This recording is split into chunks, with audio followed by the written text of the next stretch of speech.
Welcome back to Power and Politics. China strikes back against sanctions targeting 4 of its officials, imposing its own sanctions on some members of the European Parliament. It's a tit for tat after the EU, Canada, US, and UK moved to punish China for human rights abuses against Uyghur Muslims. Reinhard Bütikofer is one of the politicians sanctioned by Canada. He's been a German member, of the European Parliament since 2009. He also chairs the Parliament's delegation for relations with China. Hello, Mr. Bütikofer. Pleasure to meet you. Thank you for making time for our program this evening.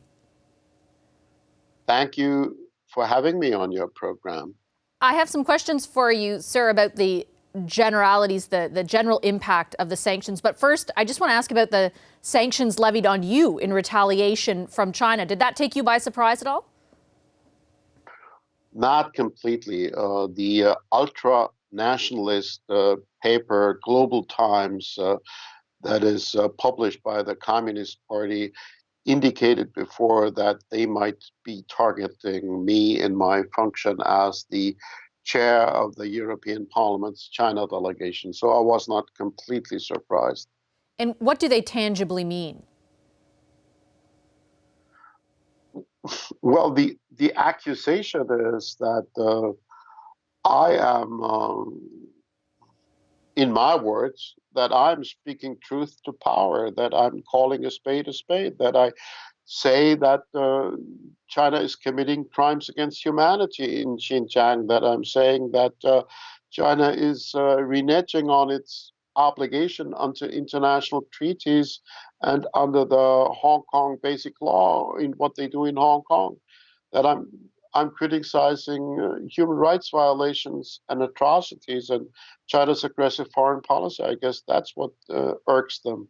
What does it say to you, though, that just for you expressing that, they are sanctioning you? Well, that is serious indeed, because that signals that China's communist leadership is not anymore content with just oppressing freedom of speech in their own country. They now want to export it to other countries as well. And I think democracies have to stand up against that. How significant do you think it was that yesterday democracies from the EU, the UK, the US, and Canada stood up together in levying those sanctions? I think that was very relevant. We have been divided, not having each other's backs for much too long. And as Catherine Tai, the new USTR, said recently in her confirmation hearing in the Senate, in the US Senate, we need to form a united front of allies. And why is it important that those actions come from a united front, though, I guess is my question more specifically, because in this country, there's a lot of conversation and a lot of questions directed towards the Canadian government. What actions are you prepared to take? And often we hear about the importance of a multilateral approach. From your perspective, how important is that approach? Look, if we allowed China to single out individual nations, their coercive pressure on those countries will be much more difficult to bear. Look at what they're trying to do to Australia. Your own experience is also very telling. So I think we should not allow them to pick off individual countries. They have tried to do that with Sweden. They have tried to do that with the Czech Republic. And in order to strengthen those that would be more easily pressured if we leave them alone, I think we have to build this phalanx of democracy. Do you think there is more willingness to do so? In the past, and I'm not speaking for every country, but certainly there's hesitancy because of the power and the financial might of China. Is it almost easier to reach some consensus on this right now among Western democracies, do you think? That is indeed, Madam, my impression. The awareness of what China stands for these days has increased quite a bit. The public opinion in European countries almost uniformly has deteriorated quite a bit.